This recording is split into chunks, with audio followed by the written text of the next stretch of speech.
कि इसकी last shell में 4 इलेक्ट्रॉन्स होते हैं, because of which it can make 4 bonds. जिसके लिए एक स्पेशल टर्म कार्बन को दी जाती है कि ये क्या शो करता है, tetravalency.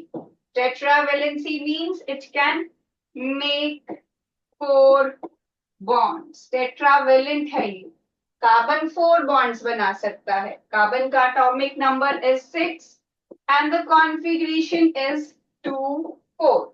So because it has 4 electrons in its last shell, it is not possible for carbon to lose 4 electrons because it needs huge amount of energy. Neither it can gain 4 electrons nor it can lose 4 electrons, right?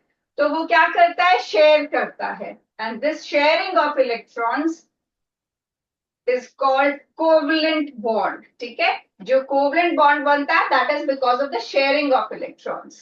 Please बातें कम करो, मेरे को ज्यादा सुन लो, वो आपके लिए अच्छा रहेगा।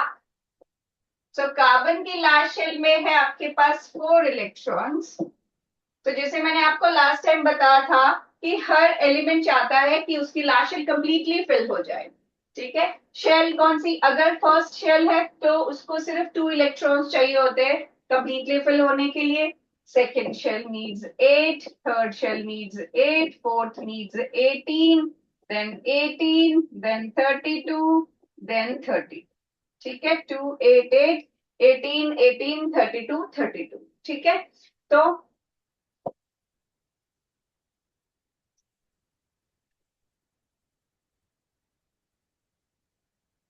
ये आपके पास कार्बन अपने 8 इलेक्ट्रॉन्स कंप्लीट करने के लिए, सेकेंड शेल में उसके पास 4 इलेक्ट्रॉन्स हैं, 8 इलेक्ट्रॉन्स कंप्लीट करने के लिए 4 इलेक्ट्रॉन्स उसको और चाहिए। ठीक है, तो वो हाइड्रोजन के साथ शेयर करता है।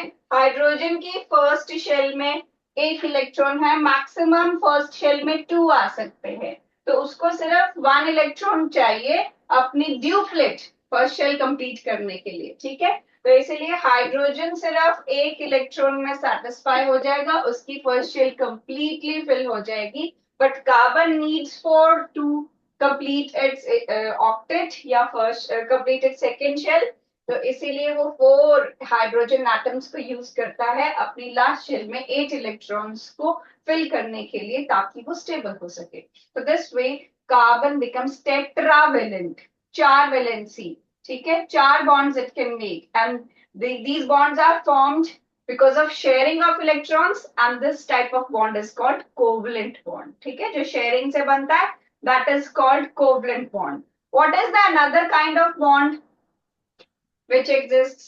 एक तो covalent bond होता है, दूसरा सब बोलोगे तो मुझे नहीं पता चलेगा। Ionic bond. Ionic bond. What is difference between ionic and covalent bond? Covalent formed by sharing and ionic formed by lose or gain electron. Ionic bond is formed by either gaining 1 electron or losing 1 electron. If an atom loses electron, it forms cation. If it gains 1 electron, it forms anion. तो cation और anion के combination से बनता है ionic bond. Like अगर आपके पास sodium है, sodium is 281, और क्लोरीन है which is 287. So इनको अपनी लास्ट शेल कंप्लीट अगर करनी हो, सोडियम को अपनी लास्ट शेल कंप्लीट करनी हो, तो वो 7 लेता, या फिर वो पिछली शेल को कंप्लीट करने के लिए 1 लूज करता। ठीक है, तो 7 लेना is not easy, so it loses 1 electron, और इसके ऊपर आएगा पॉजिटिव चार्ज। क्यों आएगा पॉजिटिव चार्ज? बिकॉज सोडियम के पास 11 प्रोटॉन्स और 11 इलेक्ट्रॉन्स होते हैं। If it loses 1 electron, it is left with 11 protons and 10 electrons. ठीक है, प्रोटॉन्स पॉजिटिव, इलेक्ट्रॉन्स नेगेटिव, तो 11 पॉजिटिव चार्ज है और 10 नेगेटिव चार्ज है, तो ओवरऑल 1 पॉजिटिव उसके पास एक्स्ट्रा है क्योंकि इलेक्ट्रॉन उसने लूज कर दिया। सिमिलरली क्लोरीन में या तो वो 7 लूज कर सकता था या फिर 1 गेन कर सकता है अपनी लास्ट शेल को कंप्लीट करने के लिए। तो it will choose to gain one, तो ये 288 बन जाएगा। और एक एक्स्ट्रा इलेक्ट्रॉन की वजह से, इलेक्ट्रॉन पे नेगेटिव चार्ज है तो एक्स्ट्रा इलेक्ट्रॉन की वजह से वो Cl नेगेटिव बन जाता है। ठीक है, so sodium loses one electron to form Na positive which is cation, and chlorine gains one electron to form Cl negative which is anion. They do so to fill their last shell completely. इसकी भी 8 हो गया, इसका भी 8 हो गया। ठीक है, तो दोनों को completely fill हो जाएंगे ये दोनों। ठीक है, और इसमें ये जो सोडियम है that completely transfers its electron, मतलब इसने completely ये इलेक्ट्रॉन दे दिया और इसने completely ये इलेक्ट्रॉन ले लिया, शेयरिंग नहीं हो रहा। This is called transfer of electron. ठीक है, तो इसीलिए कैटायन और एनायन के कॉम्बिनेशन से बनेगा NaCl। ठीक है, then is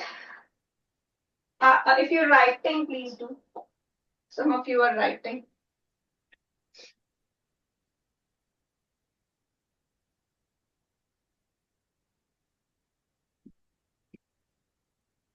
This kind of bond is ionic bond. Ionic bond, and this is formed by complete transfer of electrons. ठीक है, कंप्लीट ट्रांसफर ऑफ इलेक्ट्रॉन से ये बॉन्ड बनता है।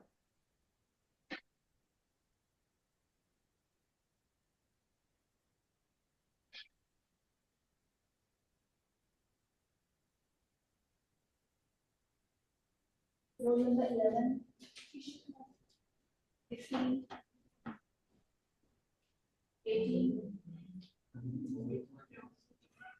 20, 22.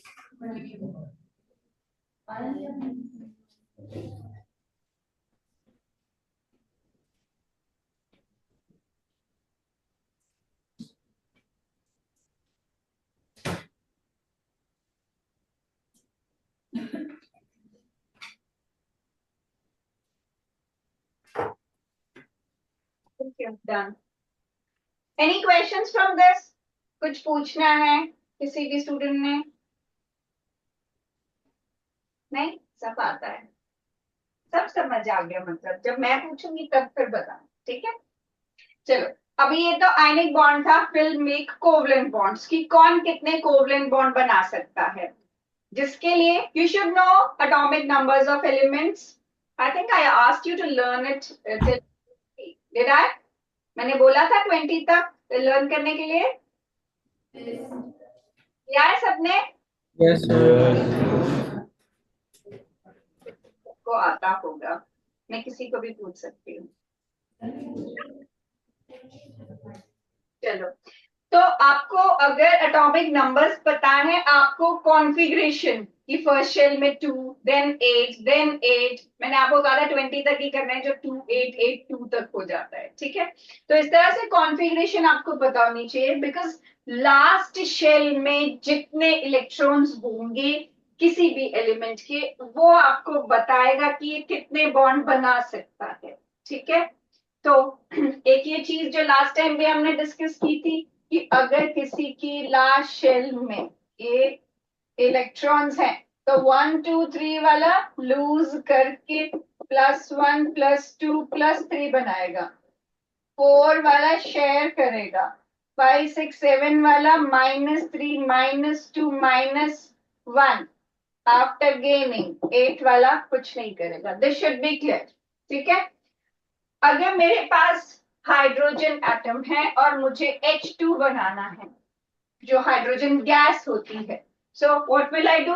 हाइड्रोजन, उसकी एटॉमिक नंबर 1 है, लास्ट शेल में 1 इलेक्ट्रॉन है, क्योंकि फर्स्ट शेल में मैक्सिमम 2 हो सकते, तो अपनी शेल को कंप्लीटली फिल करने के लिए वो उसको एक और चाहिए, तो वो दूसरे हाइड्रोजन के साथ अपना इलेक्ट्रॉन शेयर कर लेता है और इससे उसको क्या फायदा होता है? उसकी शेल कंप्लीटली फिल हो जाती है। तो ये दोनों इलेक्ट्रॉन्स आपस में बॉन्ड बना लेते हैं। तो मतलब जो हाइड्रोजन मॉलिक्यूल है उनके बीच एक बॉन्ड है। ठीक है, आई रिपीट, हाइड्रोजन के लास्ट शेल में जितने इलेक्ट्रॉन्स हैं उससे पता चलेगा कि उसको कंप्लीटली फिल करने के लिए, फर्स्ट शेल उसी की लास्ट शेल है, उसमें मैक्सिमम 2 आ सकते हैं। तो हाइड्रोजन का पर्पस है कि मैं अगर अपनी शेल में 2 मैक्सिमम कर लूं शेयर करके, एक तो मेरे पास है कि एक और अगर कर लूं किसी के साथ शेयर करके, तो मेरा ड्यूप्लेट कंप्लीट हो जाएगा, 2 इलेक्ट्रॉन्स कंप्लीट हो जाएंगे, फर्स्ट शेल कंप्लीटली फिल हो जाएगी मेरी, ये जो उसकी लास्ट शेल भी है, तो वो स्टेबल हो जाएगा। इसलिए हाइड्रोजन सिर्फ एक बॉन्ड बनाता है। ठीक है, अब आपने HCl सुना होगा, हाइड्रोक्लोरिक एसिड सुना है? ओके, तो अगर मेरे को बोला कि आप HCl बनाओ, तो HCl में कितने बॉन्ड्स होते हैं और उनका क्या सिग्निफिकेंस है कि इसने इतने क्यों बनाए? ठीक है, आप में से कोई बताएगा?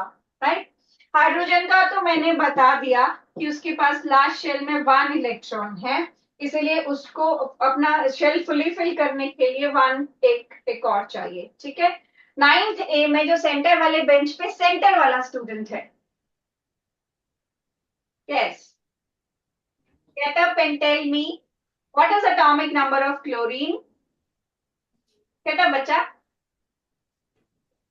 फर्स्ट बेंच ना, आपसे आगे फर्स्ट बेंच पे सेंटर वाला स्टूडेंट, यस, हाँ जी, what is atomic number of chlorine?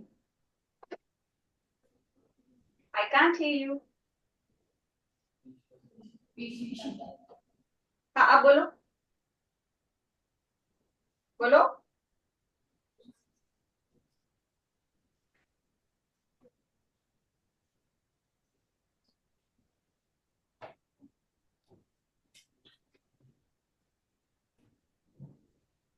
You want to show me him writing? Okay. वैसे तो I can't see you, but it's 17. मैंने लिखते हुए तुमको देखा। ठीक है, so what is the number of valence electrons? Can you tell me using your hands what is the valence number of electrons? 5 and 3. Is it 3? 7. Very good. ठीक है, अभी आवाज भी आ गई। ठीक है, चलो 7। अभी रुको, खत्म नहीं हुआ अभी। ठीक है, अगर उसके पास लास्ट शेल में 7 है, how many electrons does it need to complete its shell? 1 कौन बता रहा है आपको? कोई भी ठीक है, 1 more electron। ठीक है, चलो बैठ जाओ, आपको बैठने की जल्दी लगी है, मैं बताती हूँ। ठीक है, अब देखो, क्लोरीन के पास लास्ट शेल में 7 इलेक्ट्रॉन्स हैं, 287, उसका एटॉमिक नंबर 17, लास्ट शेल में 7 इलेक्ट्रॉन्स, तो इट जस्ट नीड्स 1। अभी 7 वाला क्या करता है, एक इलेक्ट्रॉन लेता है, और 1 वाला को भी एक ही चाहिए, इसको भी एक ही चाहिए। ठीक है, मगर ये आपको मेटल्स नॉन मेटल्स पता है? मेटल्स कौन होते हैं, नॉन मेटल्स कौन होते हैं? मेटल पता है? कौन बताएगा मुझे मेटल क्या होता है?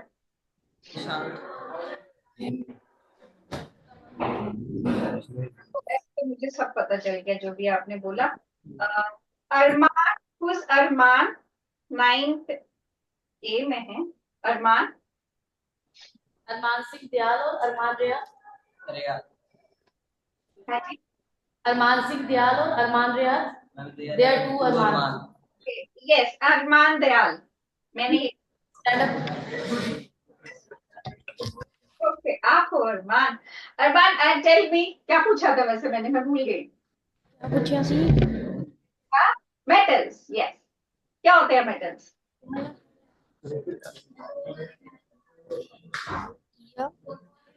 I can't hear. Positive charge. अगर इलेक्ट्रॉन्स के टर्म्स में मैं पूछूं कि मेटल कौन होता है जो इलेक्ट्रॉन लूज कर सकता है या इलेक्ट्रॉन गेन कर सकता है? गेन। गेन। Lose lose. नहीं है तो लूज होगा। ये तो बात नहीं बनी, चलो बैठो। देखो, मेटल्स वो होते हैं जो इलेक्ट्रॉन्स लूज करने की टेंडेंसी रखते हैं, जो पॉजिटिव चार्ज कैरी करते हैं। ठीक है, अगर आपने पीरियोडिक टेबल देखा है तो जो उसकी फर्स्ट 2 लाइंस होती है ना, lithium, sodium, potassium, rubidium, caesium, या beryllium, magnesium, calcium, strontium, barium, radium, ठीक है। ये सारे सबसे अच्छे वाले मेटल्स हैं। हम जो मेटल्स यूज करते हैं, अरमान इधर देखो, Arman Dayal, look at me, listen to me, ठीक है, तभी पता चलेगा कि मेटल क्या करते हैं। सो आई वाज टेलिंग यू कि जो हम लोग मेटल कॉमनली यूज करते हैं, जैसे आयरन, कॉपर, जो गोल्ड, सिल्वर, ये भी मेटल्स हैं। लेकिन जो बहुत रिएक्टिव मेटल्स हैं, जो हमारे को इन फॉर्मूलाज में यूज होंगे, वो होते हैं जो पीरियोडिक टेबल में फर्स्ट टू लाइंस होती है, एक्सट्रीम लेफ्ट साइड। जिसने पीरियोडिक टेबल नहीं देखा है, प्लीज आप आराम से गूगल करके, या फिर अगर आपके पास कहीं स्कूल में या किसी क्लासरूम में है तो उसको देखना। फर्स्ट टू लाइंस जो है वो बहुत अच्छे मेटल्स की होती है। वो वो वाले मेटल्स हैं जो इलेक्ट्रॉन लूज करने की टेंडेंसी रखते हैं। आपको आयनिक चार्जेस तो फॉर्मूलाज बनाना तो है ना केमिस्ट्री में, इसमें साइंस में अभी, तो वो फॉर्मूलाज के लिए आपको वो लर्न करने की जरूरत नहीं पड़ेगी इफ यू एक्चुअली नो कि पीरियोडिक टेबल में कौन सी लाइंस वाले मेटल होते हैं। जो फर्स्ट लाइन है पीरियोडिक टेबल की, lithium, sodium, potassium, rubidium, caesium, they will carry +1 charge, always, always, ठीक है। जो सेकेंड लाइन है, दे कैरी +2 चार्ज, ठीक है। तो उससे आपको बहुत फायदा होगा, आपको फिर रटना नहीं पड़ेगा, आपको बस वो उसकी शॉर्टकट्स भी आते हैं लर्न करने के लिए। तो आप पीरियोडिक टेबल देखिएगा कभी, उसमें फर्स्ट टू लाइंस जो है वो बेस्ट मेटल्स की हैं। First line carries +1 charge, second line carries +2 charge, ठीक है। कभी भी फॉर्मूला बनाने को आएगा तो ये यूजफुल रहेगा। सो यहाँ पर मैंने आपको मेटल्स इसलिए पूछा था कि मेटल्स इलेक्ट्रॉन लूज करने की टेंडेंसी रखते हैं, नॉन मेटल्स गेन करने। लेकिन जब मेटल और नॉन मेटल आपस में कंबाइन करते हैं तब आयनिक बॉन्ड बनता है। जैसे कि हमने ये किया, NaCl बनाया, तो इसमें sodium was a metal and chlorine was non metal, ठीक है। तो मेटल और नॉन मेटल जब मिलेंगे तब आयनिक बॉन्ड बनेगा। अब देखो, इसमें हम क्लोरीन ले रहे हैं, वो तो नॉन मेटल है, लेकिन hydrogen is not a metal. आप अगर पीरियोडिक टेबल में पहली लाइन को नोटिस करोगे, सबसे टॉप पे आपको हाइड्रोजन ही मिलेगा, मगर क्योंकि वो सबसे छोटा है इसीलिए उसको पीरियोडिक टेबल में सबसे पहले रख दिया है, क्योंकि उसका एटॉमिक नंबर 1 है। But hydrogen is not a metal, though is it is kept over metals in the periodic table, but उसकी प्रॉपर्टीज जो है वो मेटल्स वाली नहीं है, फिर उसको और कोई जगह नहीं मिली है, तो सबसे छोटा होने की वजह से उसको वहां प्लेस कर दिया गया है। तो मैंने ये इसलिए बताया कि ऐसे अगर मैं आपको पूछूं यहाँ पर क्यों नहीं हो रहा ट्रांसफर ऑफ इलेक्ट्रॉन्स, ये क्यों कोवलेंट बना रहा है, Cl तो बना सकता था आयनिक, तो H नहीं बना सकता है। H को आप जिसके साथ लगा दो वो वैसा सा बिहेव करता है, न्यूट्रल सा है, ठीक है। तो यहाँ पर हाइड्रोजन अपनी शेल में 2 इलेक्ट्रॉन्स कंप्लीट करने के लिए 1 इलेक्ट्रॉन शेयर करता है। अब क्लोरीन के पास 7 है, वो 7 तो लूज नहीं कर सकता, वो एक लेना चाहेगा तो वो एक Cl से लेके अपनी ऑक्टेट कंप्लीट कर लेगा, अपने लास्ट शेल में 8 इलेक्ट्रॉन्स कंप्लीट कर लेगा और ऐसे बन जाएगा HCl। फटाफट बनाओ, और भी बनाने हैं बहुत सारे कंपाउंड्स।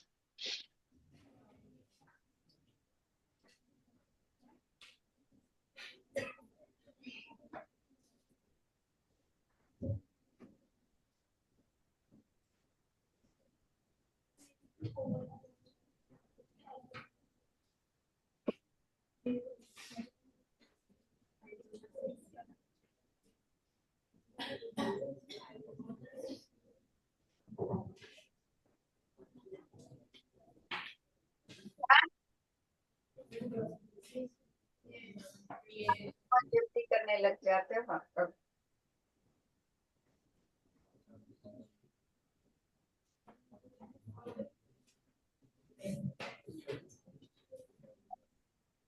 नेक्स्ट हम बनाते हैं, अगर मुझे अब 2 क्लोरीन्स को कंबाइन करना हो, Cl बनाना हो, या 2 ऑक्सीजन्स को कंबाइन करना हो, या 2 नाइट्रोजन को कंबाइन करना हो, ठीक है। सबसे पहले तो अगेन आपको एटॉमिक नंबर और कॉन्फ़िगरेशन पता होनी चाहिए। chlorine is 287, oxygen is 26, nitrogen is 25. ठीक है, ये याद होना चाहिए आपको कॉन्फ़िगरेशन. ओके, मैं पूछती हूँ उस अवनीत कौर 9th बी से. अवनीत, इनमें से आप कौन सा वाला चूज करोगे जो आपको अच्छा लगता है कि मैम मैं ये बताऊंगी कैसे कंबाइन करेंगे? ऑक्सीजन. ओके, क्या करूं बताओ इनका बॉन्ड बनाने के लिए? पहले हम उसके लास्ट शेल में वैलेंस इलेक्ट्रॉन 6 है, तो उस स्ट्रक्चर के अकॉर्डिंग हम उसके आगे 6 डॉट्स लगा देंगे. Okay, because it has 6 electrons in its last shell, हमने इसकी इलेक्ट्रॉन डॉट स्ट्रक्चर में इसके अराउंड 6 इलेक्ट्रॉन्स बना दिए, दोनों के अराउंड. देन हमें पता है कि ऑक्सीजन को 2 इलेक्ट्रॉन्स और चाहिए स्टेबल बनने के लिए, तो हम उसका बॉन्ड जो सेकंड ऑक्सीजन है उसके फर्स्ट ग्रुप के साथ उसको बॉन्ड कंप्लीट कर देंगे. Very good, please sit. Very good बच्चा. सो अब इसको अपने ऑक्टेट कंप्लीट करना है स्टेबल होने के लिए. It has 6 electrons, it can not lose things. ठीक है, इट कैन गेन 2. लेकिन यहाँ पर गेन वाली या लूज करने वाली बात मैंने आपको बताया मेटल और नॉन मेटल में आती है. ये तो दोनों नॉन मेटल हैं, तो ये आपस में शेयर करते हैं कि ठीक है मेरे पास 6 है तो मैं 2 इलेक्ट्रॉन्स आपके साथ शेयर कर लेता हूं और ये भी 2 इलेक्ट्रॉन शेयर करेगा और यहाँ पर डबल बॉन्ड बन जाएगा. ठीक है, who is Vanshika from 9C? Vanshika, Yes. सा चूज करोगे? क्या? कौन सा? Cl2 बनाओगे, N2 बनाओगे? Cl में हम पहले 7 इलेक्ट्रॉन्स लगाएंगे. ओके, फिर उसके बाद मैम जो उसमें दोनों में एक इलेक्ट्रॉन चाहिए, सो उनका बॉन्ड बन जाएगा.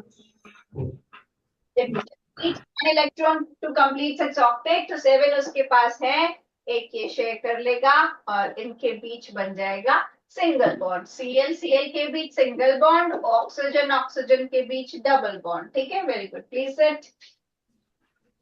Prabhjot Singh 9th B.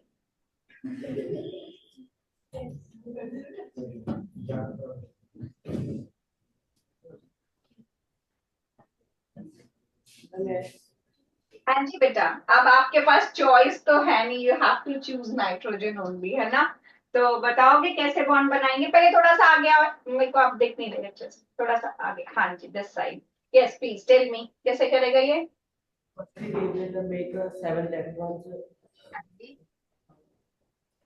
Valence shell में 7 है, टोटल 7 है. नाइट्रोजन के पास टोटल 7 इलेक्ट्रॉन्स हैं. वैलेंस शेल में कितने हैं? 5 इलेक्ट्रॉन्स हैं. फिर क्या करेंगे? We will draw 5 electrons. They will draw 5 electrons. 1, 2, 3, 4, 5.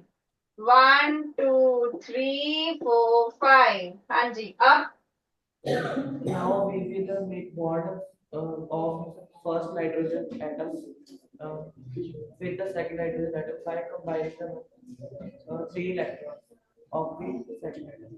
it has 5 electrons in its last shell, so it needs 3 more to complete its octet. ठीक है, तो it will share 3 electrons. 5 है, 3 इसके साथ शेयर किए, इसके पास भी 5 है, 3 इसके साथ शेयर किए, शेयर करके बॉन्ड बनाया. कितने बॉन्ड बनेंगे नाइट्रोजन के बीच?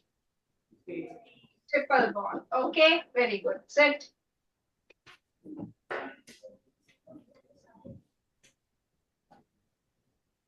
ओके, अमोनिया सुना है आप लोगों ने? अमोनिया. अब हम अमोनिया बनाएंगे. अमोनिया के जो फॉर्मूला है दैट इज NH. ठीक, सबसे पहले हमने नाइट्रोजन बनाया. What is atomic number of nitrogen? What is the number of valence electrons in nitrogen? 5. Four five. अब बताओ नाइट्रोजन को कितने इलेक्ट्रॉन्स चाहिए अपने ऑक्टेट कंप्लीट करने के लिए? इलेक्ट्रॉन्स, ठीक है। तो उसके पास 3 हाइड्रोजन एटम्स होते हैं। हाइड्रोजन को सिर्फ एक इलेक्ट्रॉन चाहिए होता है अपनी ड्यूप्लेट कंप्लीट करने के लिए। तो हाइड्रोजन बना लेगा अपना 2 इलेक्ट्रॉन्स कंप्लीट कर लेगा। और नाइट्रोजन के पास 1 2 3 4 5 6 एंड 7 एंड 8। तो ये आपके पास बन जाएगा ammonia.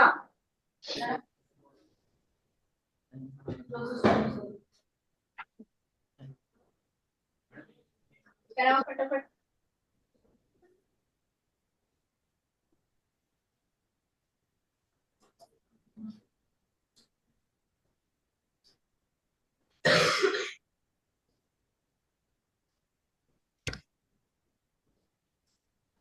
Done. I'll make you write some points now. देखो covalently bonded molecules, covalently bonded molecules, जो भी अभी हमने बनाए सब थे covalently bonded, covalent bond वाले molecule. Covalently bonded molecules have strong bonds,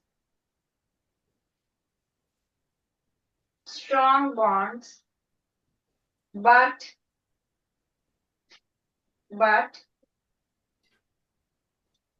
intermolecular forces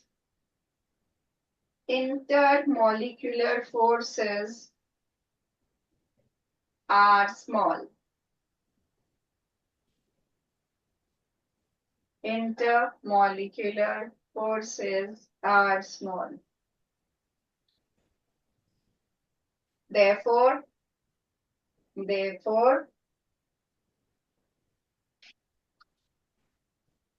have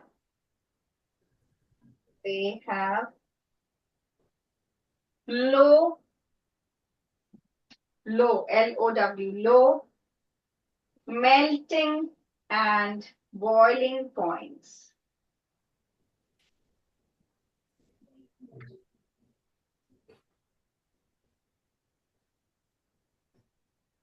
ठीक है, फिर लिखो they are generally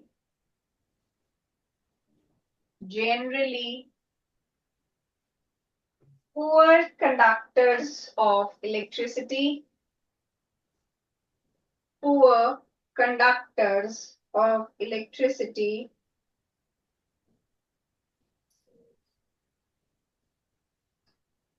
since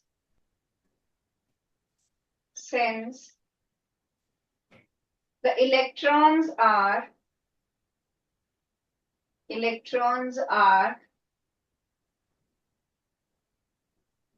shared between atoms and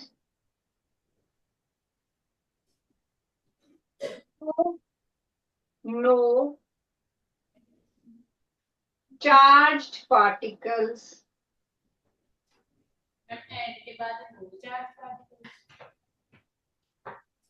क्या बोला था मैंने between atoms and no charged particles are formed. No charged particles are formed.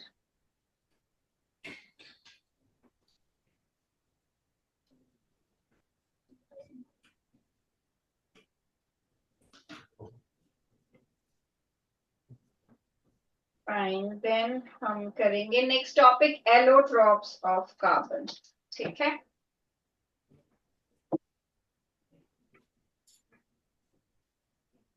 allotropes of carbon. पहले ये बताओ, पता है allotropes क्या चीज होती हैं? Who knows? Raise your hand. Who can tell me what are allotropes? किसको बोलते हैं एलोट्रॉप्स? Diamond graphite. एग्जाम्पल हैं एलोट्रॉप्स के। एलोट्रॉप्स होते क्या है?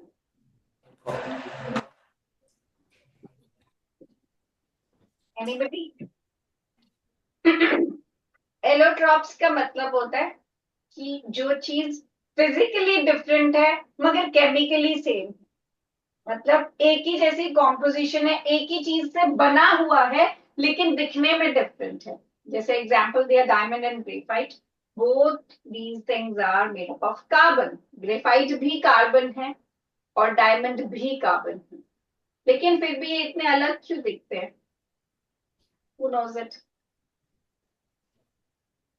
डायमंड और ग्रेफाइट दोनों एक दूसरे से इतने अलग क्यों हैं अगर वो एक ही चीज से बने हैं? जैसे पनीर से पनीर भुर्जी भी बन जाती है और पनीर बटर मसाला भी बन जाता है तो पनीर ही, लेकिन दिखने में डिफरेंट होता है। होता है डिफरेंट। खाया ही नहीं है क्या कभी पनीर? है?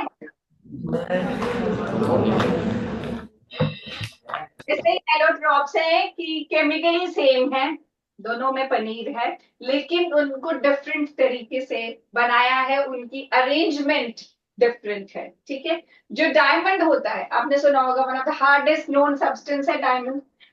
तो उसमें जो कार्बन एटम्स हैं वो बहुत स्ट्रांगली एक दूसरे के साथ बॉन्डेड हैं, कोई फ्री इलेक्ट्रॉन नहीं है। ठीक है। और रिजिड स्ट्रक्चर है, 3D रिजिड स्ट्रक्चर। ठीक है। 3 डायमेंशनल और रिजिड स्ट्रक्चर है डायमंड में, कार्बन एटम्स बहुत स्ट्रांगली बॉन्डेड है। लेकिन जो ग्रेफाइट है उसमें कार्बन एटम्स लूजली बॉन्ड है। कार्बन ने 4 नहीं बनाए हुए बॉन्ड, एक इलेक्ट्रॉन उसका लूज होता है जिसकी वजह से वो डिफरेंट हो जाता है। ठीक है। तो हम कुछ पॉइंट्स लिखेंगे, हम डिफरेंस के फॉर्म में कर लेते हैं। वैसे 3 एलोड्रॉप्स होते हैं कार्बन के, एक डायमंड है, एक ग्रेफाइट है, एक फुलरीन है जो फुटबॉल की तरह दिखता है। तो पहले हम डायमंड और ग्रेफाइट के पॉइंट्स लिख लेते हैं। ठीक है। यहाँ हम बनाएंगे डायमंड और इधर हम करेंगे ग्रेफाइट। ठीक है। सो डायमंड में क्या है, हर कार्बन एटम ऐसे टेट्राहेड्रली अरेंज्ड है।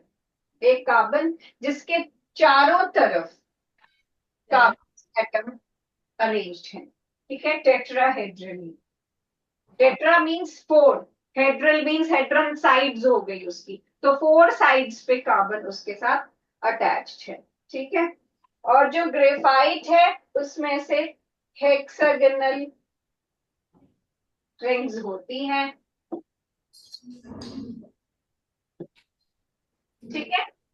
पहले तो ये शेप में डिफरेंस है, और इसमें जैसे मैंने आपको बोला कार्बन की लास्ट शेल में 4 इलेक्ट्रॉन्स है, आपको पता है, तो उसने 4 के 4 इलेक्ट्रॉन्स को यूज कर लिया है बॉन्ड बनाने के लिए, कोई फ्री इलेक्ट्रॉन नहीं है।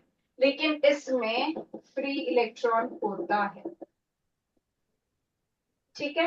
अब ये फ्री इलेक्ट्रॉन होने की वजह से ही ये जो ग्रेफाइट है वो कंडक्टर बन जाता है। कंडक्टर, अगर मैंने आपको बताया लास्ट टाइम, कंडक्टर वो होते, 2 तरह के कंडक्टर्स होते हैं। एक होता है जो इलेक्ट्रॉन्स की फ्लो की वजह से कंडक्ट करता है इलेक्ट्रिसिटी, और दूसरा होता है जो कि सॉल्यूशन में आयंस की फ्लो की वजह से होता है। जैसे NaCl, एक्वस NaCl अगर आप लोगे, वाटर डिसॉल्व किया है, सॉल्ट डिसॉल्व किया है उसमें, तो उसमें आयंस होती हैं, Na positive ion, Cl negative ion, जो कि इलेक्ट्रिसिटी कंडक्ट करती हैं।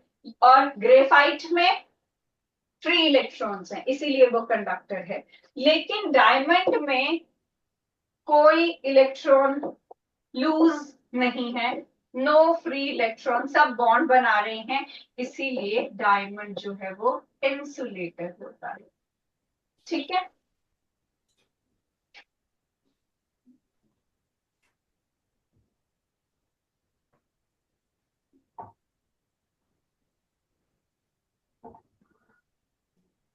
आप लिख सकते हो ये पॉइंट अगर आप लिखना चाहते हो।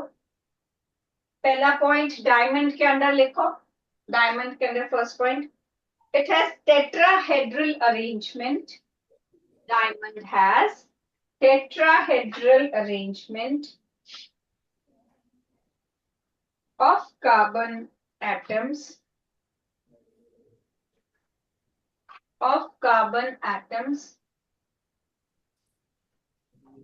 रिपीट करना. Diamond has tetrahedral arrangement. Diamond has tetrahedral arrangement of carbon atoms, which gives it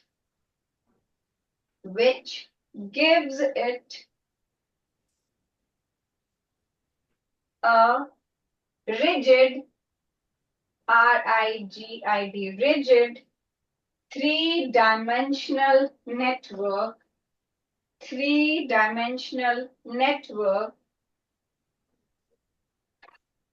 which makes it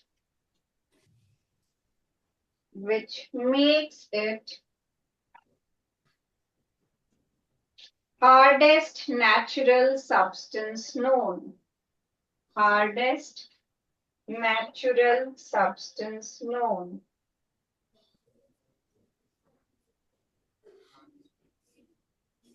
इसके नीचे नेक्स्ट पॉइंट लिख लो डायमंड के लिए ही. In diamond,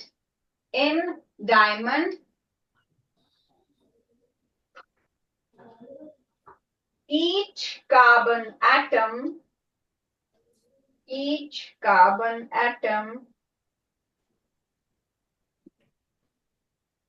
is joined to four other carbon atoms.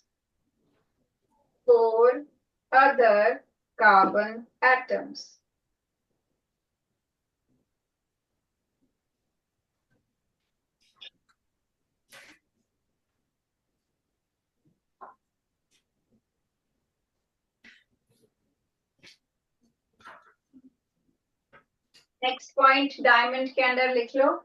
It is a bad conductor of electricity. It is a bad conductor of electricity.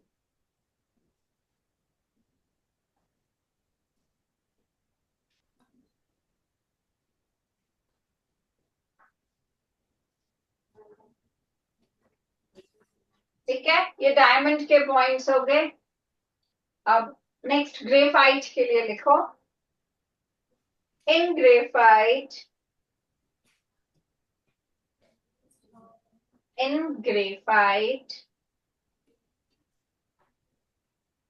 each carbon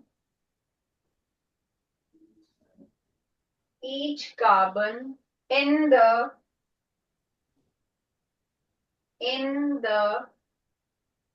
layer of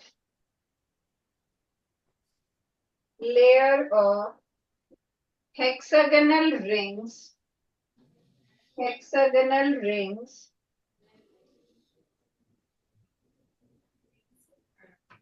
is attached to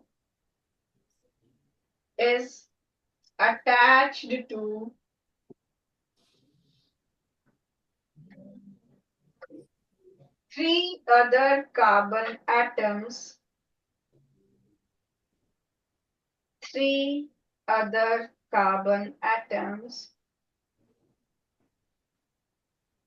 by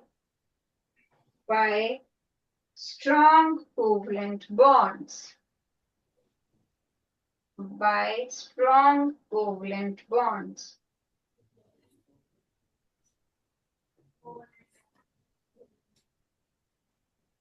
इसी के साथ लिखो. As only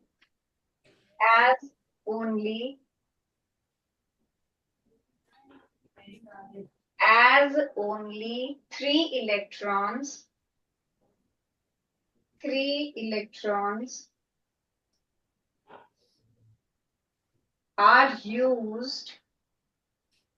are used for bond formation,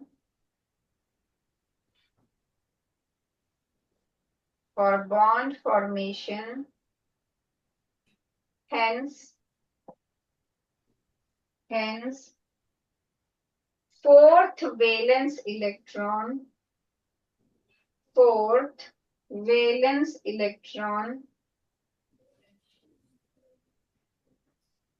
is free to move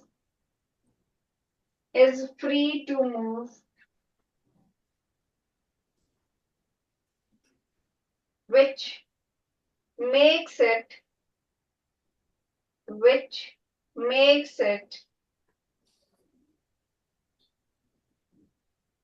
good conductor of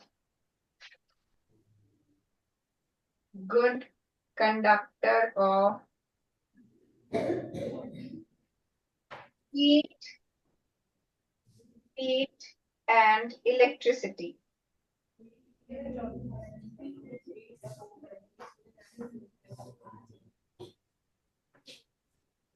Shall I repeat? Repeat करूं मैं? Raise your hands if you want me to repeat. Okay, I'll repeat once. आपका जो छूट गया होगा बताना, थोड़ा जल्दी लिखा करो, बड़े हो गए हो बाप लोग, 9th क्लास है ना.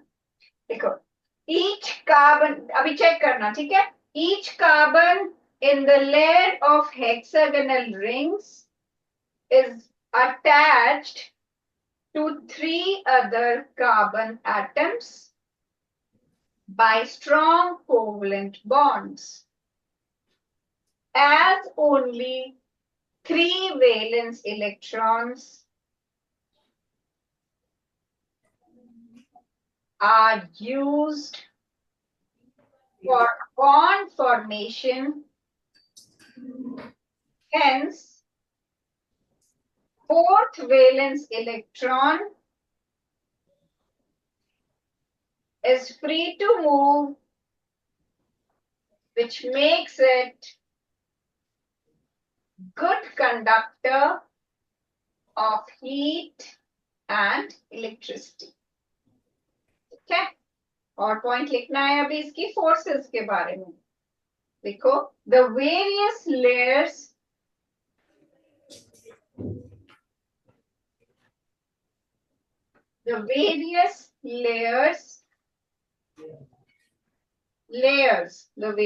layers of carbon atoms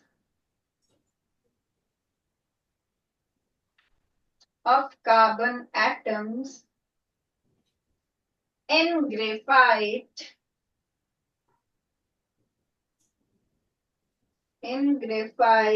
are held together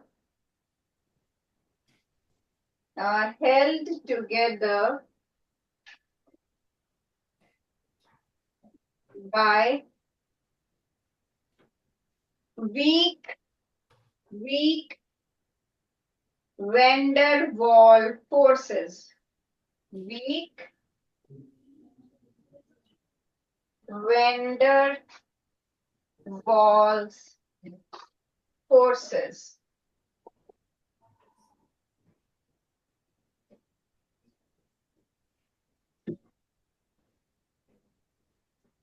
Weak van der Waals forces of attraction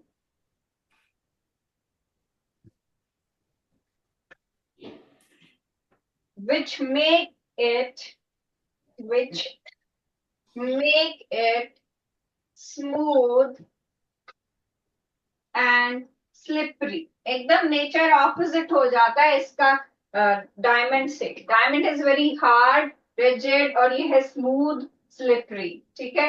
diamond is insulator, graphite is conductor. Diamond कितना ब्राइट शाइनी होता है, ग्रेफाइट डल कलर्ड है, डार्क कलर्ड है. ठीक है? ओके, अब लास्ट वाला लिखेंगे फुलरीन्स, जो उसका थर्ड एलोट्रॉप है. दैट इज, ये हो गया बेटा, लिख लिया? van der Waals forces of attraction which makes it smooth and slippery. Yes. Next last लिखेंगे हम फुलरीन्स.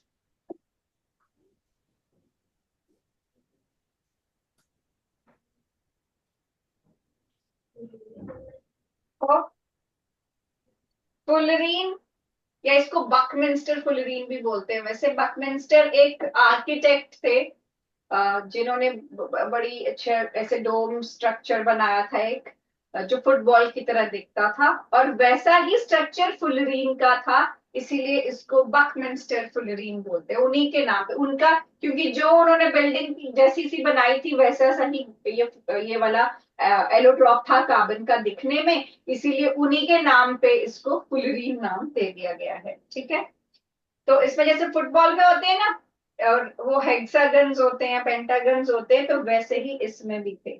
ठीक है, लिखो इट कंटेन्स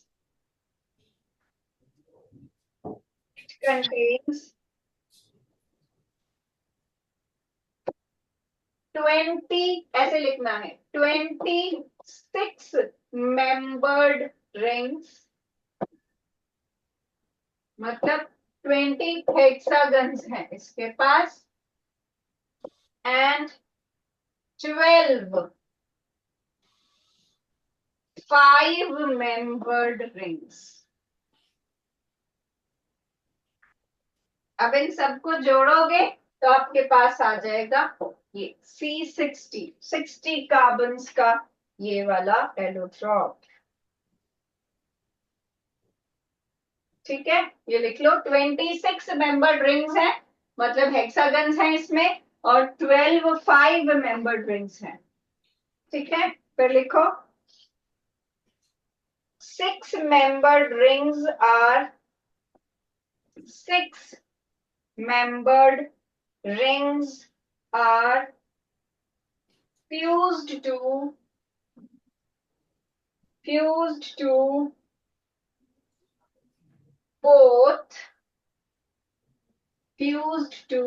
both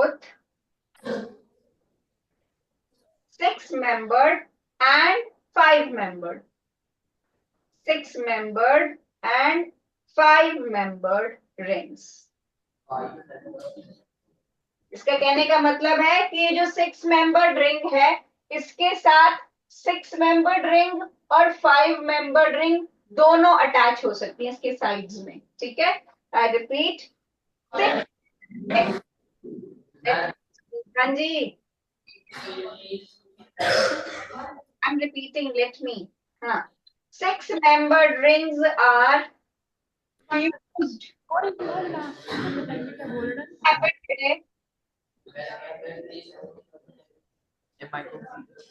आप सुन पाएंगे तो मैं बोल सकूंगी, हाँ, और आप सुन सकोगे। So it says 6-membered rings are fused to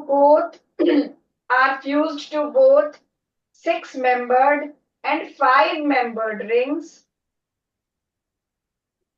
but 5-membered rings are fused to 6-membered rings only. Fused to 6-membered rings only. ठीक है, और लास्ट लाइन लिख लो it has a shape of football or soccer. It has a shape of football or soccer, and it is also called buckyball. Also called buckyball. BUCKY, buckyball, buckyball भी बोलते हैं इसको। Buckminster fullerene से ही buckyball बनता है। ठीक है, इसके बाद हम करेंगे, और भी करेंगे, हम करेंगे कि कार्बन का जो है, हमने किया कि ये टेट्रावेलेंसी शो करता है। ठीक है, फिर हम बोलते हैं कि ये कैटेनेशन शो करता है। कैटेनेशन का मतलब होता है सेल्फ लिंकिंग। तो कैटेनेशन प्रॉपर्टी है कार्बन की, जिसमें कार्बन दूसरे अपने जैसे और कार्बन्स के साथ कंबाइन कर सकता है। ठीक है, और कंबाइन करके चेन बना सकता है या फिर साइकिल बना सकता है या फिर रिंग बना सकता है। ठीक है, लिखो इसको। कार्बन की दो यूनिक प्रॉपर्टीज जिसकी वजह से पूरी ऑर्गेनिक केमिस्ट्री भी इस पे बेस्ड है, तो ये है इट इज टेट्रावेलेंट, जो हमने टेट्राहेड्रल स्ट्रक्चर किया, डायमंड में भी किया, 4 बॉन्ड ये बना सकता है, दैट इज टेट्रावेलेंसी। और कैटेनेशन, सेल्फ लिंकिंग प्रॉपर्टी की एक कार्बन और कार्बन के साथ लिंक करेगा, चेन बनाएगा, साइकिल बनाएगा या रिंग बनाएगा। ठीक है, जिसको बेंजीन रिंग भी आप बोलते हैं। ये प्रॉपर्टीज करेंगे हम नेक्स्ट क्लास में। ठीक है, चलो ओके बच्चों, बाय। Why?